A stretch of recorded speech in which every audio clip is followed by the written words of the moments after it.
So, Yamaha reckons 1 in 4 mid-size adventure bikes sold in Europe last year was a tenner.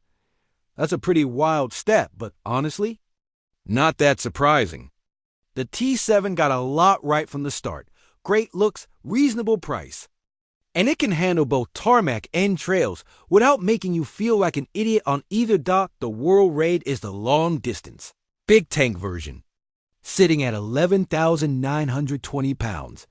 That puts it shoulder to shoulder with some serious competition. The KTM 890 Adventure R, Husqvarna Norden 901, Triumph Tiger 900 Rally Pro, and the entry-level Honda Africa Twin are all lurking nearby. So what's new for 2026? And is it enough? The biggest change. Ride-by-Wire meet new emissions rules. Yamaha ditched the old cable throttle and went electronic. You've now got 2 throttle maps, one slightly mellower for slippery stuff or trail riding. The default is totally fine for most people, but if you love that crisp, snappy response from the old bike, fair warning, it's a bit softer now. Not bad, just different. They finally added traction control. Yep, it's here. There's an IMU on board now, feeding into traction and slide control systems, each with 2 settings plus an off option for the brave. It's reactive rather than predictive, meaning it'll step in after things start going sideways, rather than quietly managing the edge before you get there. Some systems do this better, but it's far from crude and easy enough to tweak through the menus. Updated forks. Mixed results, the KYB Forks are new, slightly wider at 46 millimeters and supposed to resist bottoming out better. They're supportive, for sure, but fresh out of the box, they can feel a bit stiff. You'll need some speed to get them working properly, and for slower trail riding, winding off a click or 2 might help. Not bad, but not a game changer either. Oh, and the steering damper used to be Lin's. Now it's unbranded. And honestly, the wider adjustment range claim doesn't really hold up in the real world.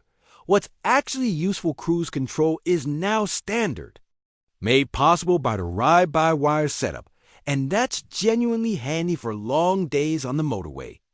The switch gear is Yamaha's latest gen, with a joystick for the dash which works well. The rocker indicator switch, though, nobody asked for that. The twin fuel tanks have gone from steel to aluminum, saving 1.5 kilograms to offset the extra electronics weight, so total mass stays at 220 kilograms.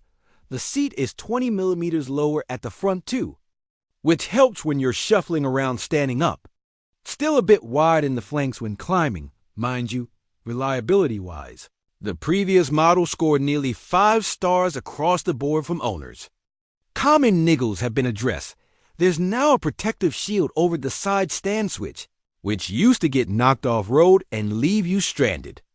At the launch, one journalist dropped the bike hard onto rocks and dented an alloy tank panel, but it didn't pierce. Encouraging sign. Should you buy one?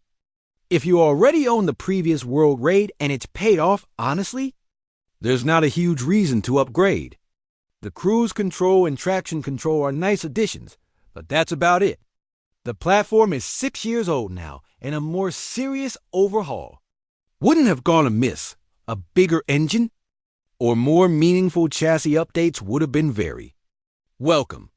If you're coming from a rival or shopping fresh, it's still a cracking bike, characterful, capable, and priced sensibly. Just don't expect it to have leapfrogged the competition. Yamaha played it safe here, and the T7 formula is still a good one. It just could have been a lot more exciting. Price, 11,920 pounds, PCP from Tilda. Pound 117 month, over 36 months with a 4,000 pounds deposit.